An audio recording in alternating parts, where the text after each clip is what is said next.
Welcome, everyone, and thank you for joining us today for the MyHPCO Bereavement Professional Community Chat, Assessment and Care Planning, Theory, Research, and Evidence-Based Practice.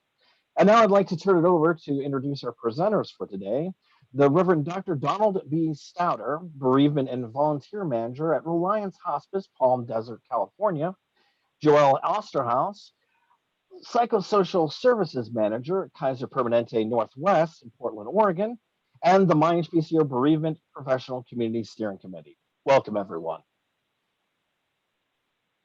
Welcome. Thank you so much, Don. I always appreciate you kicking us off for these. We're so glad to have all of you here with us today. Let's go ahead and advance to the next slide.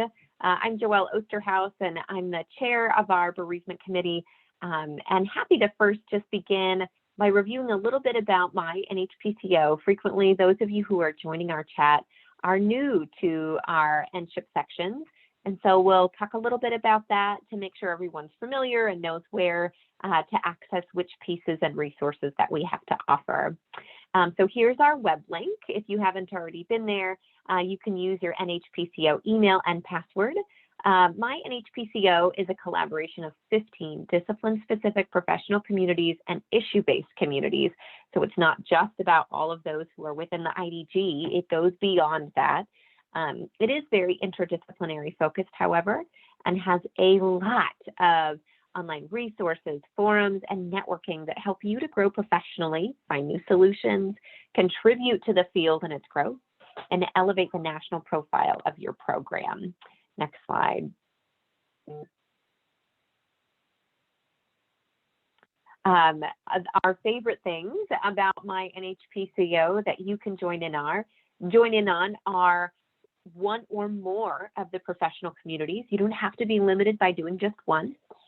Discussion posts, which many people engage in, and it's lovely to see not only the questions posed over time, some of which are more popular and are revisited over the years, and some that are new and different. And certainly over the last year, we've seen a lot of unique and really helpful dialogue that I think has built stronger, more informed programs, and has really helped to connect us as a community across the states. Monthly chats like the one that you have here today.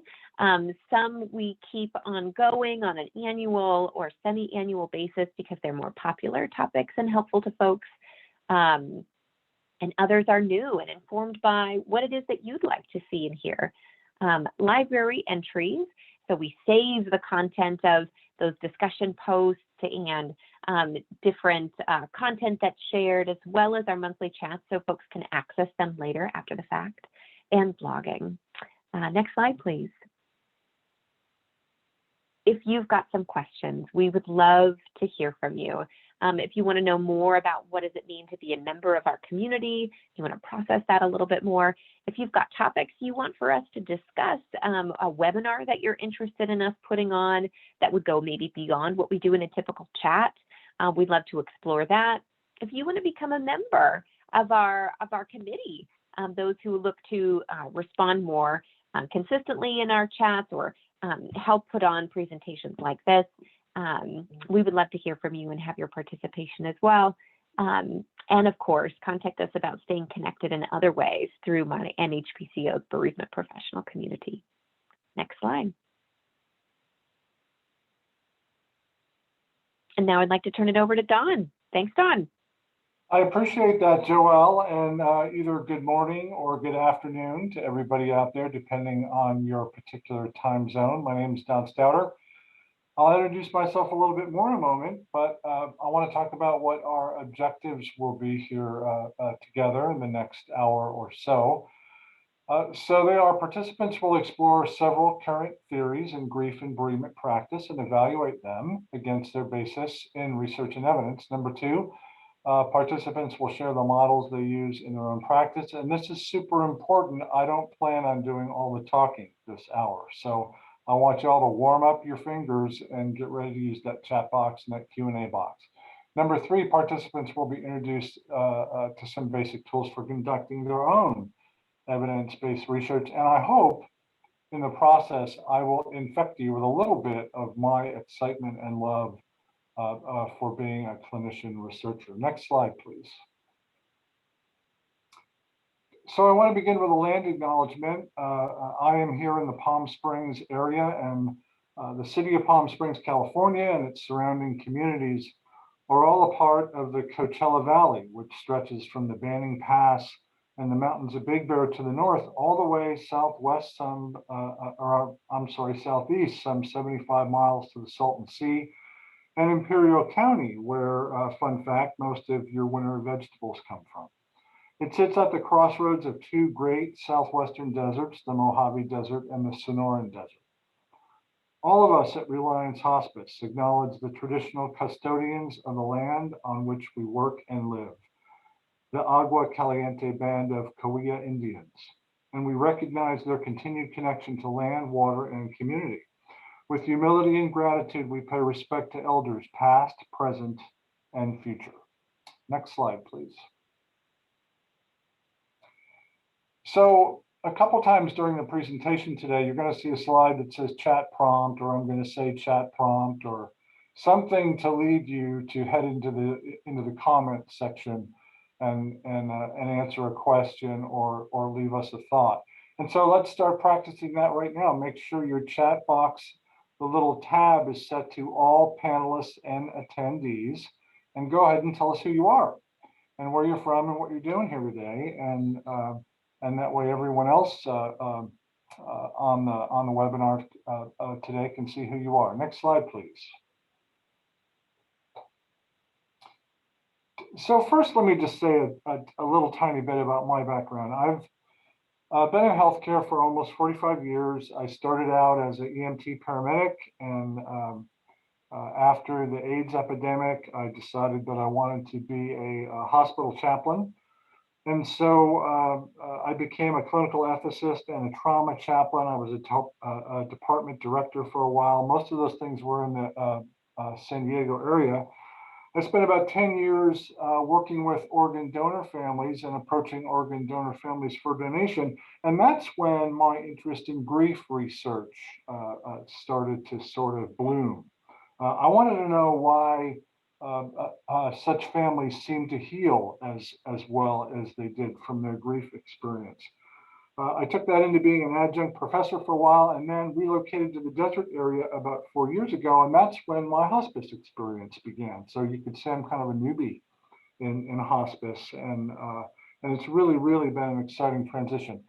And I tell you this because our backgrounds shape our practice, right? I'm a big believer in evidence-based practice. Now, in the conversation we're going to have today, we may question some beliefs that you currently hold. And I'm going to try my best not to sort of send you off track or make you not believe those things, but I am going to encourage you to prove those things. So I'm going to ask you to keep an open mind as we move through the presentation today. Next slide, please. Let's start out then with some definitions. Evidence-based practice is defined as the conscientious, explicit, and judicious use of the best available scientific evidence in professional decision-making. Evidence-informed practice combines the most relevant evidence available along with lived experience, client voice, and professional judgment. In other words, you may have some research that's been done that's relevant, but maybe it's not right on point, but lots of clinicians and lots of clients, et cetera, have given that particular practice some relevance in their own use.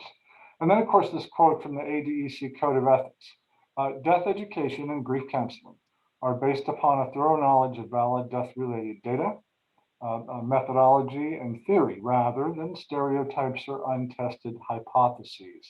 I know you can all see where I'm going with this already, can't you? Thus, the practice of death education and or grief counseling requires knowledge of the current thanatological literature. Of course, that's important in all our practice and in all the things that we do as grief and bereavement professionals. Next slide, please.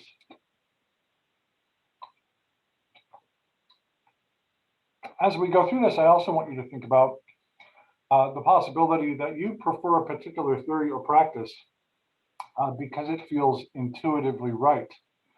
And I don't want to completely discount your intuition, your experienced professionals, and you ought to be bringing that to the table, especially in something like grief and bereavement counseling. So I think it's important to sort of pay attention when you're practicing from a place of it just feels right versus a place that is supported by research and evidence. Next slide, please.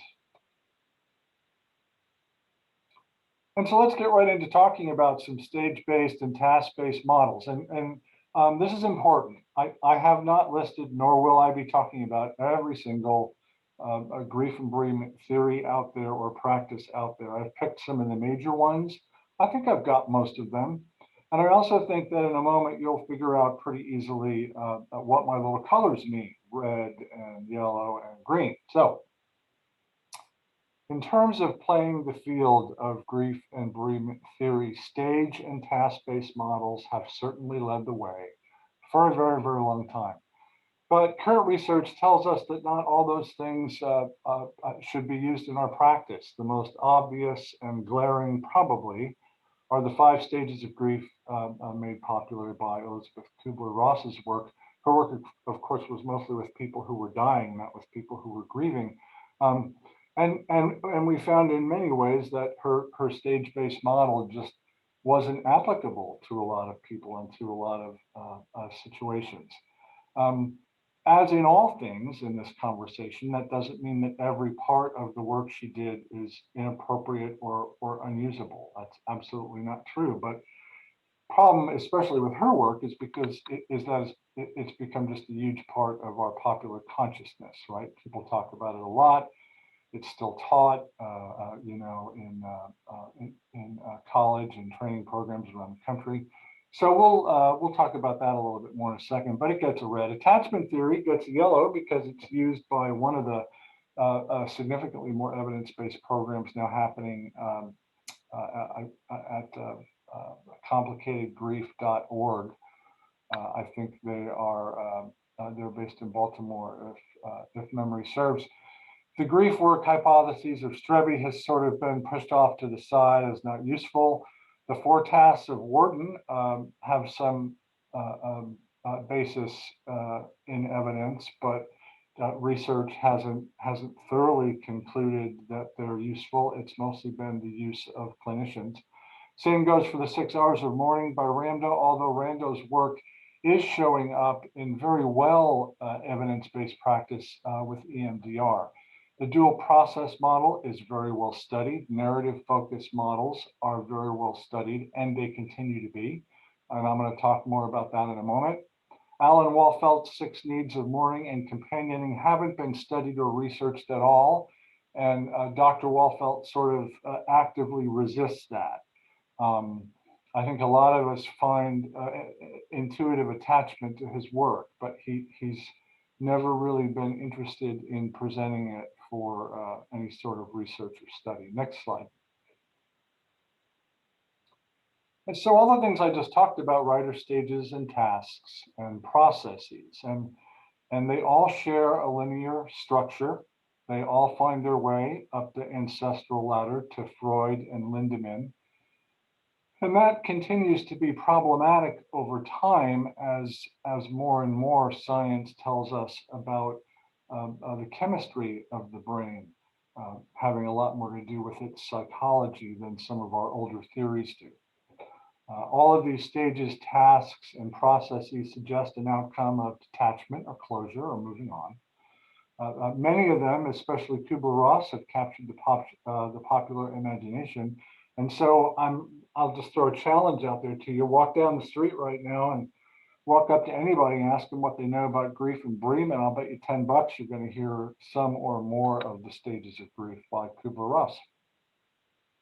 And although the theories explain that grieving folks may jump between stages or tasks, and I think they, especially lately, try very hard to do that, it still appears to be difficult for bereaved folks to grasp this concept. And more research is questioning many of these assumptions. Next slide, please. It's just a little comment from way back in 1997 about stage theories.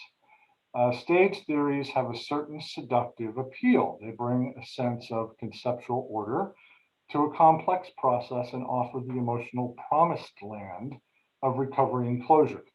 However, they're incapable of capturing the complexity and diversity and idiosyncratic quality of the grieving experience. Stage models do not address the multiplicity of physical, psychological, social, and spiritual needs experienced by the bereaved, their families, and intimate networks. Since the birth of these theories, the notion of stages of grief has become deeply ingrained in our cultural and professional beliefs about loss. These models of grieving, albeit without any credible evidence base, have been routinely taught as part of the curriculum in medical schools and nursing programs. And I would add chaplain training programs and social worker training programs, et cetera, et cetera. Next slide, please. So let's keep going and talk about a few more theories that we know. The grief recovery method, very popular on the internet, also loves to tout that it is, in fact, evidence-based. It's evidence-based based on a study done by some of the folks who profit from its proliferation. And the studies that were done really have nothing to do with the efficacy of the actual grief recovery method itself. So I give it a red, not because we know or don't know whether it works, but because there's some underhanded evidence being presented about it. Certainly evidence informed is Ken Doka's disenfranchised grief, and that conversation has been reinvigorated during the time of COVID-19. There's a lot of good work being done around mindfulness and grief, and I just use Heather Stang as one example of that. But especially out of UCLA and Stanford, there's some really, really good work being done about mindfulness in lots of areas, but especially in the area of grief and bereavement. I gave grief share support groups, which are church-based, a red, and that's not because nothing has been disproven about their outcome, but there's no work has ever been done to show that there's good outcomes there or good evidence basis there. The complicated grief treatment, CGT program that I talked about a minute ago, complicatedgrief.org, Shear and others, is being very well studied, has been very well studied. EMDR for complicated grief, but not for early intervention, has been very well studied, works really well. Psychological first aid is certainly evidence informed and has been around for a while. It's emerging, more and more work is being done there, both good and bad, and I'll have more to say about that in a second. And finally, of course, CBT, cognitive behavioral therapy, is well known among therapists and counselors to be effective in helping folks in grief and bereavement. Next slide. Just for a second, I want to go back to Shear and her colleagues at Columbia University School of Social Work and the work they're doing around complicated grief. I really want to encourage you to give them a look at complicatedgrief.org. I would consider them to sort of be on the cutting edge of good research. They're at the very least an example of good research around theory, right? This is what you want it to look like. You have a theory, you have something that you think works, and now let's prove that it works. And the folks at Columbia are doing a really, really good job of that. Next slide. Of course, there's an awful lot of conversation around the intersections between trauma and grief. That is happening more and more in the past year, as you can imagine. Instead of me taking a lot of time to go through all the work happening here, I would just encourage you to maybe spend a little time on Google and look at some of the latest work and some of the latest intersections between trauma and grief.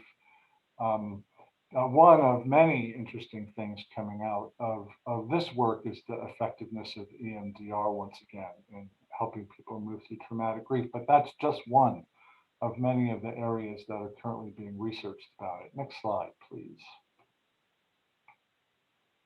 So, like every good profession, we have to have a little gossip, and there's almost always something going on the sidelines of virtually every area of research that you can imagine, right? So I'll go with gossip sidebar.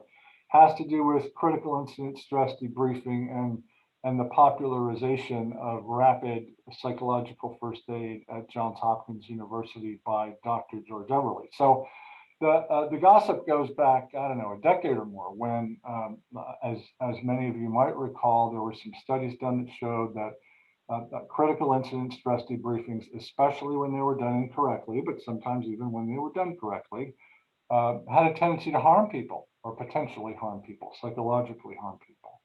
When that study came out, of course, Everly and Mitchell did everything they could to push back against that, and they've never really shown that they could prove that their work wasn't harmful, even in the face of studies that followed that said maybe it was. They have tried to repackage their product. Their product is still out there. It reminds me a lot of Kubler-Ross's stages of grief. It simply will not go away, no matter how much work gets done to try to change it or make its roundness fit into a square hole.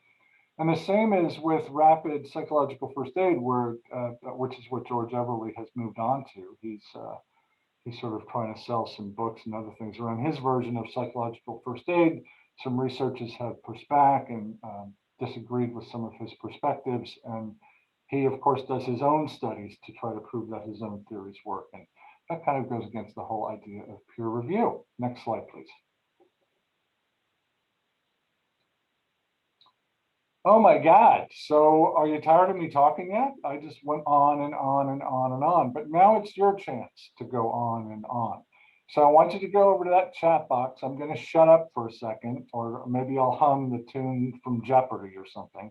And I want you to just write down real quick, is there a particular method or theory that you use, and why do you choose that one? And I'll just ask my colleagues to call some of those out as people put them in the chat box. So get ready, get set, go. Don't make me hum. Thanks for that, Don. You know, as I was thinking about what you were sharing earlier, something that came to mind for me, especially as you were talking about the phases and stages models, was around how medicalized a lot of our caring approaches are. And certainly I think many people in our culture, and it's popular, I think, throughout the world, look to compare grief to illness and think about that a very linear progression. We're looking for things to get tidied up in a box with a bow. And so I think that may be some of at least how I rationalize what is that draw to keep returning to especially stage models like Kubler-Ross's. We've got a comment here about that 5 stages of grief from Hillary, to show that there are varied stages, but that they're not linear at all. And she always stresses this point. Indeed, I couldn't agree more. There's so much that's dynamic about not only the individual bereaved person, but about their relationship with whomever it was that died. So no two grief experiences will be alike, and that 5 stages of grief can't get close to that. So I don't know if there's more that you wanted to comment on while we wait for others who may wish to share more. We'll get back to this comment that somebody just made about Walfelt, but your comments about the stages are interesting. I think it was, I wish I could remember her name. I want to say Candy Lightner, maybe, the founder of MAD, who wrote a book, and I can't remember the title of the book, but what I really remember about reading the book, and geez, this must be going back more than a couple of decades, is her emphasis on how messy the stages were for her. And by messy, she meant they came and went on their own timing. There was no linear order. There were other stages and steps besides the ones she already knew about. And for me, anyway, that was pretty early in my career. It was the first time I heard someone, really articulate that well. Yeah, very much so. Coming from the bereaved themselves. Nicole shares, she tends to use Wolfelt. And why? Because she likes the idea that instead of stages, there are processes that we can work on. It feels hopeful. Also the 4 tasks of grieving. And that was mentioned from the person above her, indeed. And there's some agreement there. Absolutely. Wherever I think our ourselves as grievers or those who we are supporting have a sense of agency in their experience and in their journey, I think that makes a huge difference. And when I think a lot of what we often reflect on in our work is when we see folks talking about or hear them talking about phases, stages, and the related, a lot of it helps to give them a better sense of, oh, yes, that what I'm experiencing is normal, which is so much of the work we're doing is normalizing things for folks and giving them that sense of hope that this isn't always going to be this way and there's a way through. Not necessarily that it's a plotted out map in its entirety, but yeah, it gives them a sense of hope, a lot of what we're offering. And that can be a good piece about phases and stages. Exactly, and I want to encourage folks to keep writing in the chat box as I go on with whatever you're thinking or feeling about the theory that you use or the theory that you like best or what it is you like about it. In the meantime, next slide, please. So let's just randomly look at some things that current research does tell us. So first of all, of course, we've just talked about this. The Elizabeth Kubler-Ross stages of grief have no proven clinical efficacy. The next one, and this is important, this one we should pay attention to. Except in dual process, where some interesting research has been done, we lack multicultural data about grieving. Most research about grief and bereavement is done with white Europeans or Americans. There's virtually no data on the BIPOC community, the LGBTQIA+ community, differently abled community, and of course, gender differences are also very poorly studied. This should surprise no one on this webinar. And women's responses are historically stigmatized far more than men, right? Shocker. So having said that, with that in mind, research does tell us that the vast majority of people, likely 90% or greater, do not require intervention, and that in studies they will name family, friends, and faith as the factors most helpful in their journey toward recovery, in their grief and bereavement journey. There's good evidence to support the efficacy of grief support for a subset of grievers with substantial clinical distress to begin with.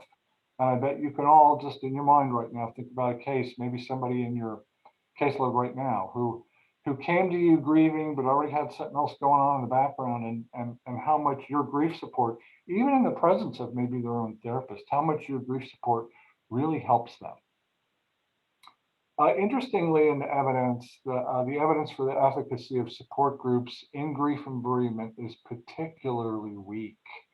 Probably 5 different studies you can find that will show no significant effect on grievers in grief and bereavement support groups. That's a surprise, especially because support groups for other uses tend to have good research support. Part of me wonders if, in terms of support groups, we just haven't done enough research or the right kind of research in terms of the results we're getting. There is, as I've said, strong empirical evidence for Shear's CGT treatments in treating what I prefer to call complicated grief. It's now also, of course, known as prolonged grief disorder. And so she calls her program PGDT, prolonged grief disorder therapy. Next slide, please. So as I just talked about, clinical efficacy remains unclear, but leans toward weak and possibly harmful regarding single session treatments to prevent traumatic or complicated grief and PTSD. And I'm specifically talking about critical incident stress debriefings. Certainly forcing grief support upon people who do not seek it can absolutely be harmful, especially when we pathologize grief.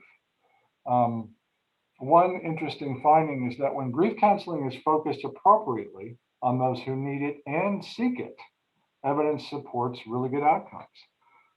There is evidence to suggest that some individuals in the aftermath of traumatic events or losses will emerge with a stronger sense of meaning and purpose, more authentic and intimate relationships, and a greater sense of confidence and competence. I have to tell you, I'm really interested in this particular finding, and I'm interested in how it relates to positive psychology, because it makes me wonder if instead of focusing on simply the helping of people move through this grief journey, this bereavement journey, is it possible that we can help them toward coming out of it with even better outcomes than we're already accustomed to? And there's, as I said, there's new research happening, especially in positive psychology. I'm excited to see that go forward. Empirical evidence confirms that when trauma and grief occur together, subsequent reactions are more prolonged and distressing. Next slide, please. So what about assessment? We were just talking all about varied theories of grief and bereavement, but what about assessing risk? How do we do that? And do we have any really good tools to use in that regard? I use BRAT and CBRAT bereavement assessment tools. They're short and easy, and I'm able to teach volunteers, for example, how to administer those. There's a little bit of research that supports them. This is an area that I believe that we need way more research. Very little has been done. And then, of course, there's other studies that people use, whether it's in a clinical setting to determine risk, or in a research setting to determine where people are in their grief journey. And they include the Adult Attitude to Grief Scale, Core Bereavement Items, Grief Evaluation Measure, Inventory of Traumatic Grief, and TRIG, the Texas Revised Inventory of Grief. Next slide, please. So what the complicated bereavement risk assessment tool, or CBRAT, looks like. Again, it's easy to use. It helps you score low, moderate, or high risk. And there's a little bit of research to support it. There's also a fair amount of clinician support for it. So I'm willing to call it evidence informed. I don't think I'm willing to call it evidence based quite yet. Next slide, please. So here we go with another chat prompt, and let's take a second, and I'm going to sip some water while somebody else talks, but I'd like you to tell us a little bit about how you assess for risk. What tools are you using to assess for risk, and why do you use those particular tools? Go ahead and tell us that. Set your setting to all panelists and attendees in the chat box and start typing away.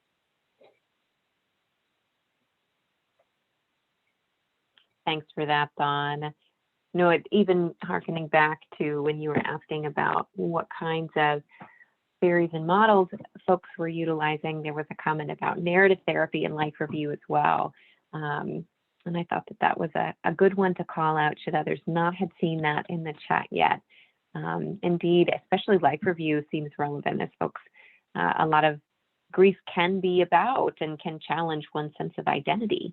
And how have I done with my life? And I think it connects right back to what you were saying a moment ago, that folks can emerge from a bereavement experience, even potentially a traumatic one, and find that they have a renewed sense of meaning or deeper meaning in their life, greater competence, greater confidence about life moving forward.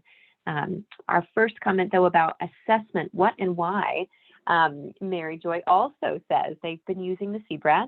Just as you mentioned, it's easy, very easy to train staff on risk factors to look for with bereaved. I know within our particular model, our EMDR, our EMR, our electronic medical record, already had a tool within it. And so some programs out there, I know you may feel like you're married to simply what is in your documentation system. And I think this chat discussion is a great prompt, not only to consider what might have informed that tool, whoever it was who developed it for your group, but how might you augment it so that it can be potentially more evidence informed, and whether something inspires you here today, or you've already been carrying with you in your practice that you can call out and make sure is captured in your documentation.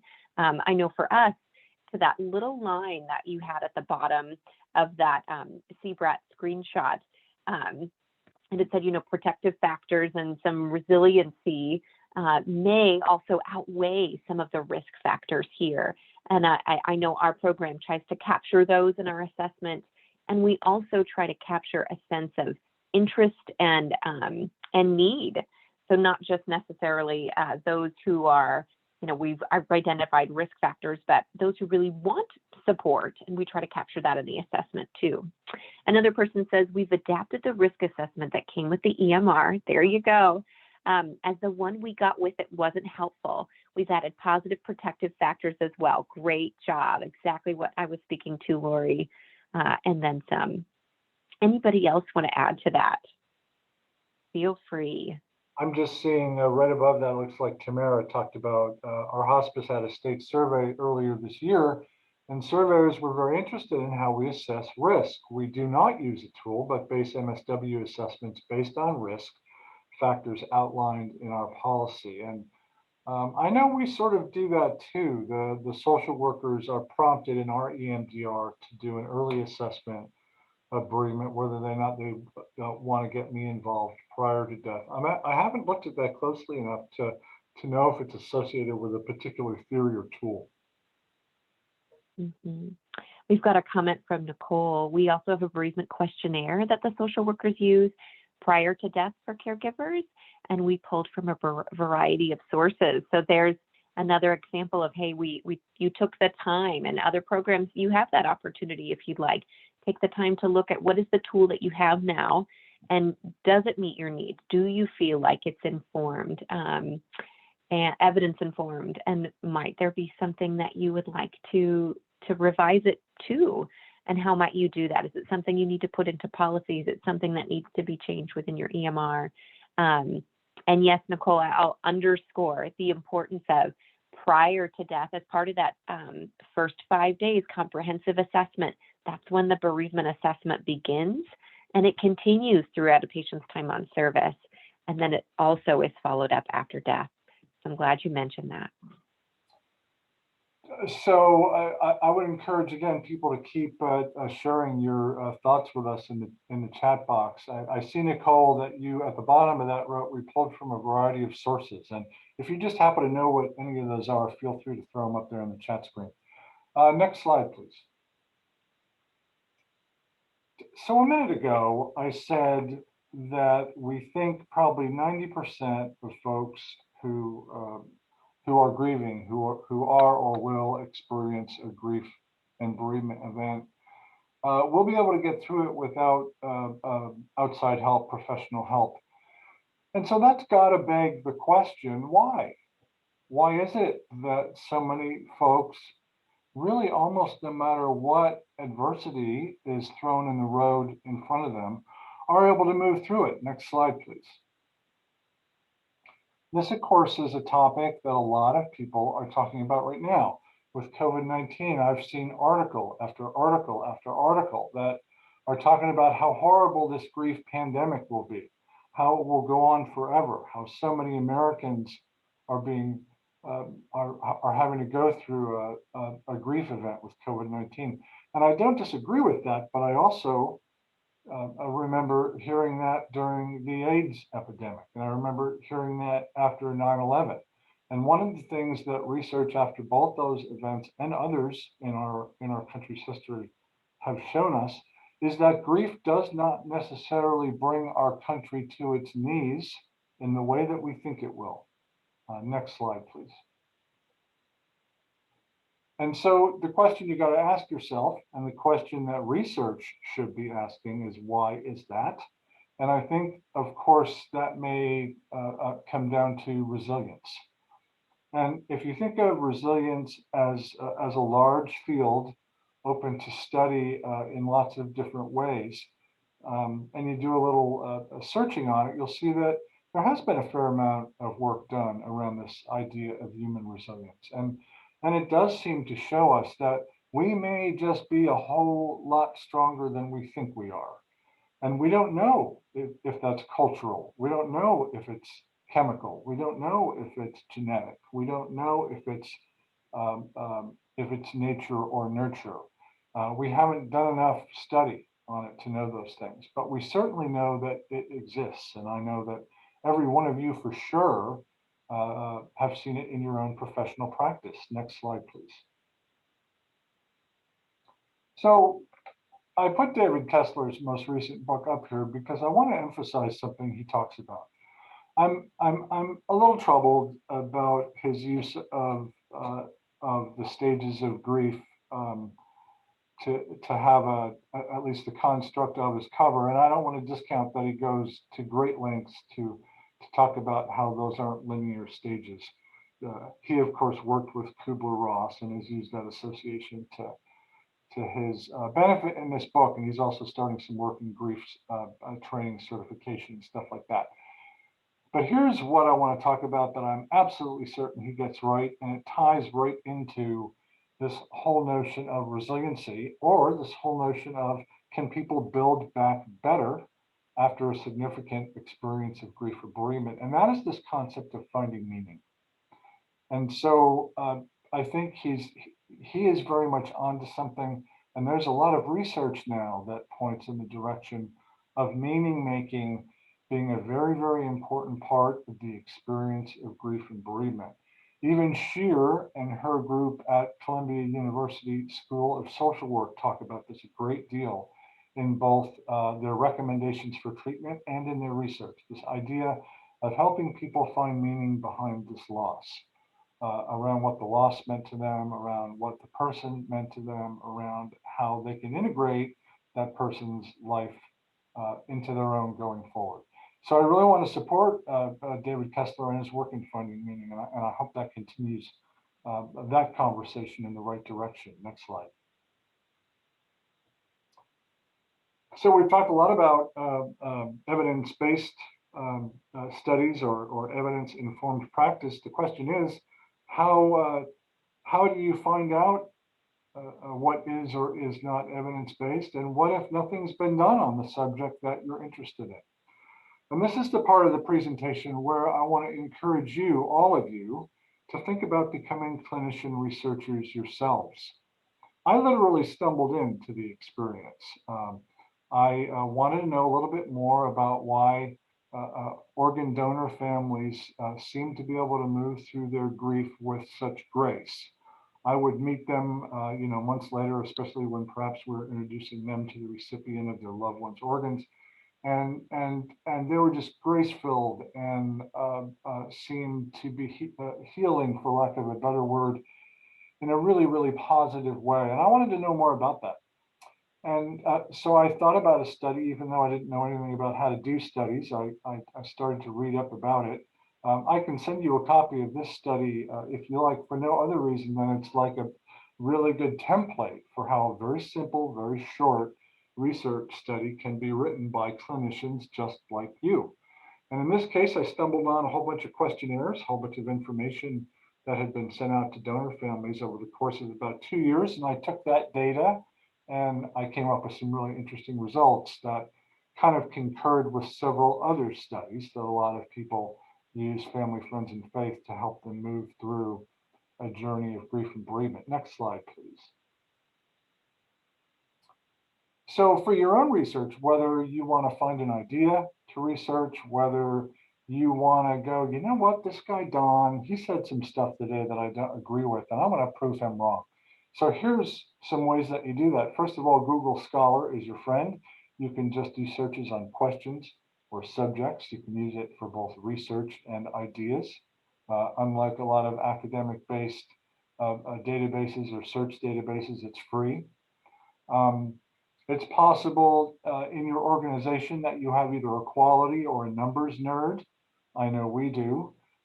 You can partner with them to learn about things like qualitative versus quantitative research if you already don't know those things. Or you can turn yourself into a numbers nerd. You know, you can do a little bit of reading and do a little studying on your own.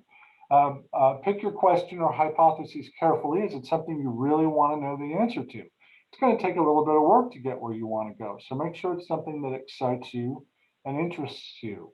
As I just talked about a second ago, copy someone else's work, even copy someone else's study, because the way that we know that subjects or theories or practices are evidence-based is because they're repeated. The research on them is replicable and repeated.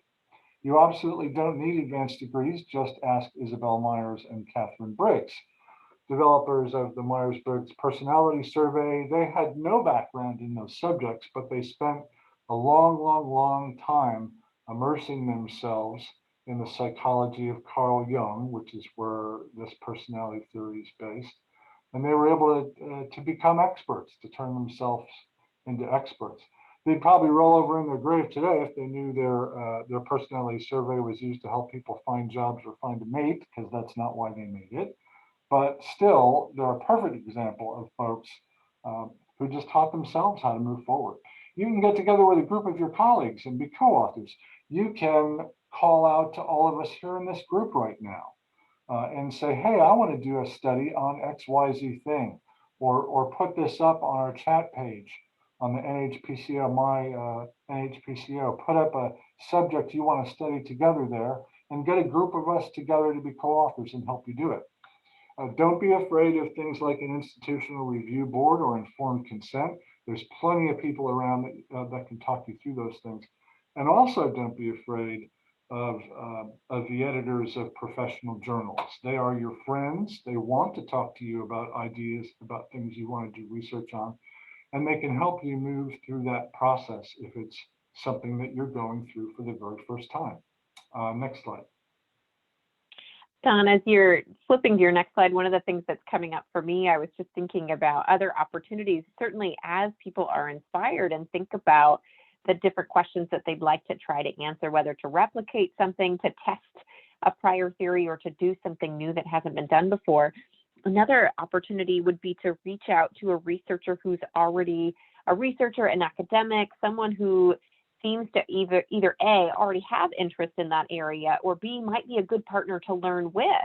And frequently, we as practicing clinicians who are out there in the field, we are seen as excellent partners to have for those who are maybe more academic or research focused. So if you haven't had that before and you think, hey, that either there's a local university where I see this name come up a lot in some of the articles I've been reading about, that may be someone else to reach out to see if they'd be open to a partnership. So something to consider. And I would tagline onto that, if you all, those of you out in listening land, happen to be in a community with a lot of large universities, especially named or research universities, the chances are you can find a couple of doctoral students who would love to research or help you research your good idea in terms of the paper they're going to need to write to graduate. So that's a really good option.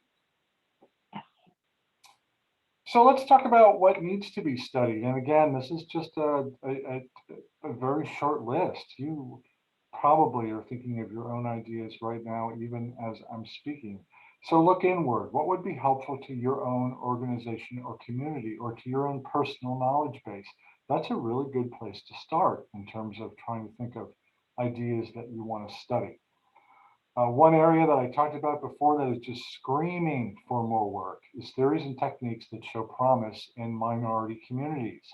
Not nearly enough work has been done there. Same with more studies on very specific cultures. And again, focus locally.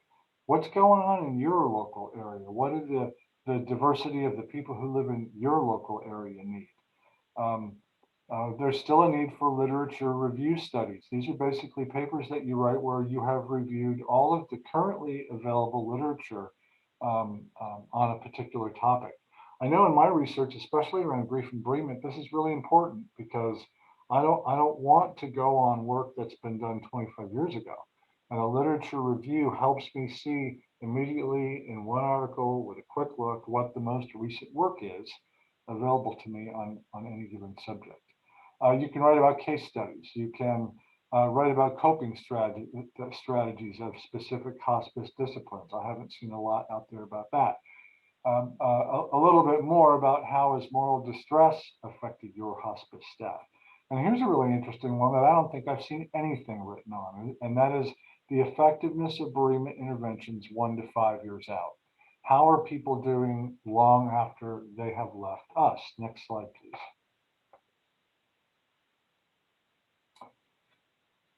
So now and again, here comes a chat prompt. I want you to feel free to answer these questions in our chat box. Again, make sure you have it set for all panelists and attendees so we can all see what you write. So when held up against your preferred theory, Is your initial card and mailing evidence-based or informed? Is your initial call to the family evidence-based or informed? Is your 12 to 13-month mailing program evidence-based or informed? Is your style of one-on-one support and or counseling evidence-based or informed? Are your support groups evidence-based or informed? Are your special events evidence-based or informed? And I just grabbed these particular subjects because I know that they're things that most of us do as a part of our ongoing and daily grief and bereavement offerings to the families of our hospice patients. Have you looked at all of these things? I read an article, and I wish I could tell you where I was going to look for it for this presentation, and I couldn't find it. But I read an article that was evidence-based that seemed to indicate that people responded better to grief and bereavement materials that were sent in the mail if there was a personalized letter sent with those materials. Ever since I read that, I type a personalized letter, it's very well received. So little things sometimes just totally change your practice. So if you want to comment on any of this, please go ahead and put it in the chat prompt. Next slide, please. So almost at the end of our presentation, we have a good, it looks like 6 or 7 minutes left to take questions, to talk about some of the subjects we've covered. You can either put those in Q&A or in the chat box, and I'll turn it over to Joelle if you want to add any other comments or information. You bet. Thank you, Don.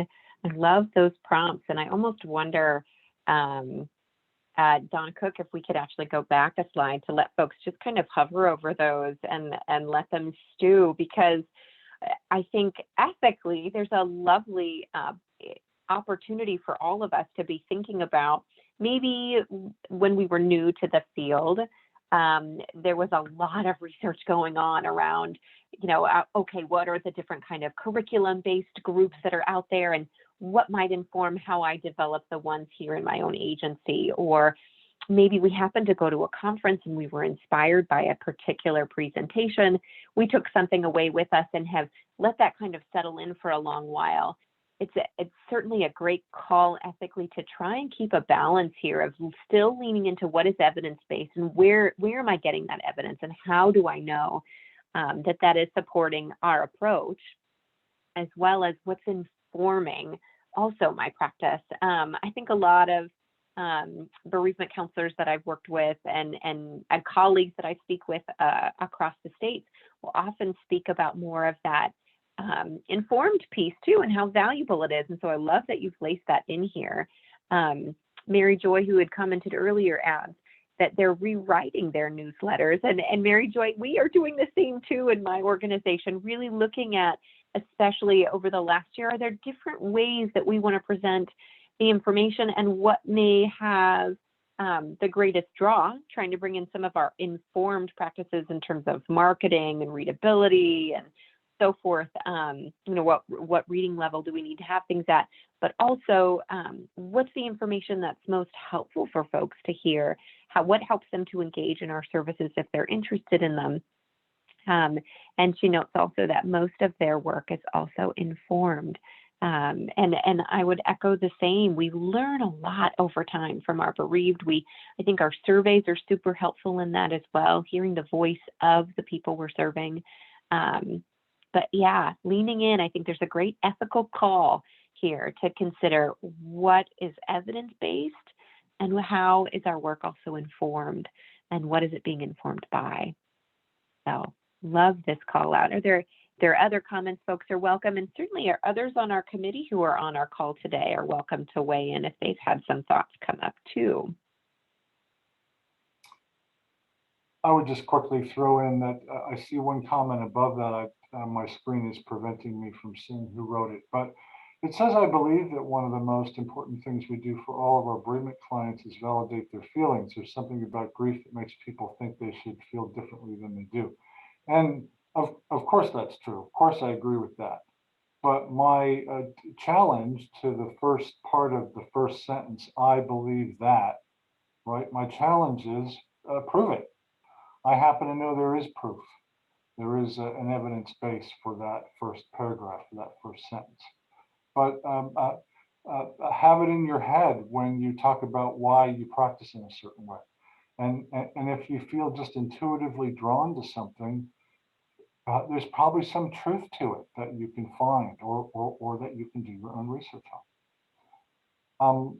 Let's go ahead to the next slide.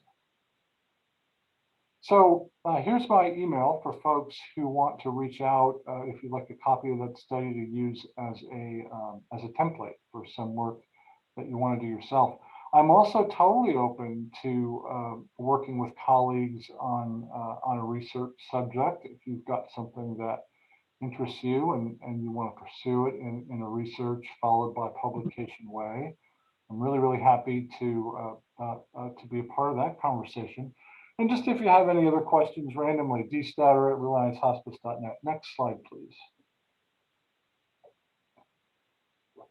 So I'm perfectly willing to admit that I'm a little bit of a nerd, and I find it fun to be able to do research, to think about research, and to apply that research to my professional practice.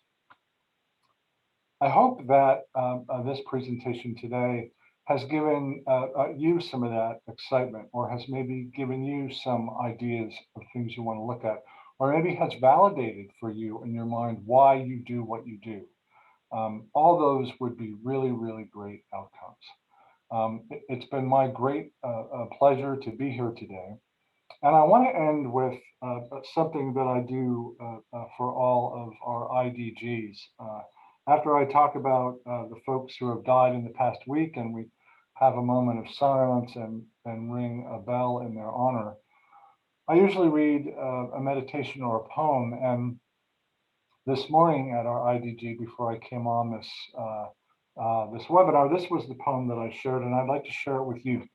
It's called "Accepting This" by Mark Nepo. Yes, it is true, I confess.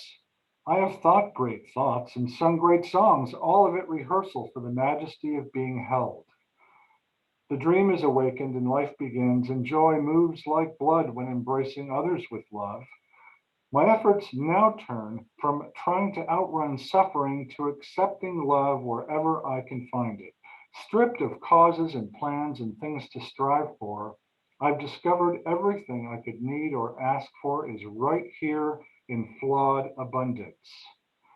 We cannot eliminate hunger, but we can feed each other. We cannot eliminate loneliness, but we can hold each other. We cannot eliminate pain, but we can live a life of compassion. Ultimately, we are small living things awakened in the stream, not gods who carve out rivers. Like human fish, we are asked to experience meaning in the life that moves through our heart. There's nothing to do and nowhere to go. Accepting this, we can do everything and we can go anywhere. Thank you again to all of you for joining us today. May you have a great rest of your day and a rest of your week, and we'll see you next time. Thank you very much. That concludes today's chat. And as a friendly reminder, today's chat recording will be available in the MyHPCO Bereavement Professional Community Library in a few days. And please join us for our next chat, which will be August 4th, 2021 at 2 p.m. Eastern time.